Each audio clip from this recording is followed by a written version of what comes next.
Hey everybody, welcome to our weekend check-in video for WSTS-47 Intro to LGBTQ Plus Studies for Saturday, March 16th. Like I always do, just going to go over a few reminders and clarifications just to kind of give you a heads up to stay on top of things. So let's get started and keep it short and sweet as always. First up, your most recent second exam there. I posted the scores there on Canvas, so do take a look at those. I will be handing back your exams for you to take a look at there in class this coming Tuesday, so just kind of keep that in mind.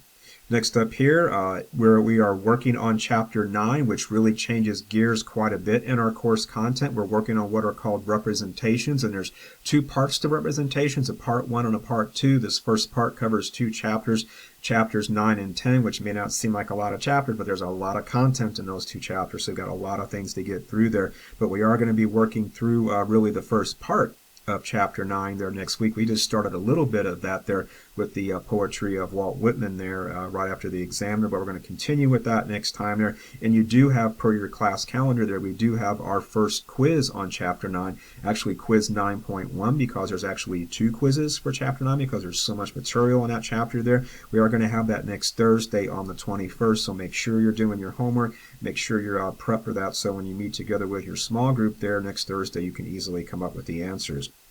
And really, next week we are going to be spending our time on a good deal of Chapter 9 there, given this major section on representations. And again, it's Part 1 representations because there is a second part there.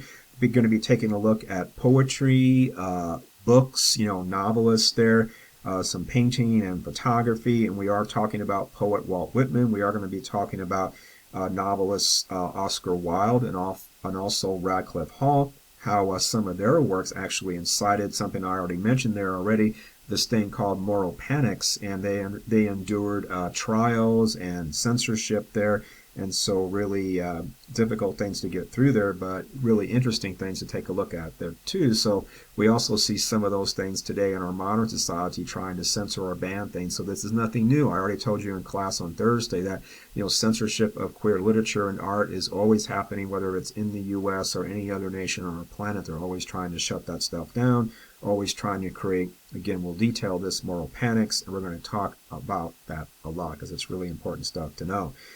This includes book banning and all that kind of stuff. Next up here, you have, just a reminder, you have your interview paper coming up shortly after our spring break there, so Thursday, April 4th. That is the initial deadline there for your interview paper. Remember, there is a dedicated module on our Canvas course page about the interview paper. I have very clear instructions there. Part of what you're going to do is that you have to locate someone else who has a queer identity, but it just needs to be someone whose queer identity is different than your own. So if you identify as a lesbian female, you don't want to interview another lesbian female. Just kind of keep that in mind. It's got to be somebody who's got a identity different than your own there. I've already written 4 of the required 5 interview questions for you. You will see that there in a file in that interview module there. You have to author your own 5th question on your own there, but also you're going to summarize what you found when you ask those 5 interview questions there. They have to be at least a minimum of 4 complete sentences, and it really has to be something other than just merely quoting what your participant or interviewee told you there, so you want to summarize what they said. Also, speaking about summaries, there are 3 separate summary questions about your interview where you're going to basically talk about, some takeaways from your interview there, if you will. Each of those 3 summary questions are provided for you in the interview paper instructions, and you have to have a minimum of 3 sentences for each of those too. So do take a look at that and just, again, provide that accordingly. That's pretty much everything I wanted to say for this time. Not a whole lot. You kind of know what's going on because you're actually in the class face-to-face there. But I will see you there next week. Otherwise, enjoy your weekend there. If you need anything in the meantime, reach out via email on Canvas, and I'll be glad to get back to you.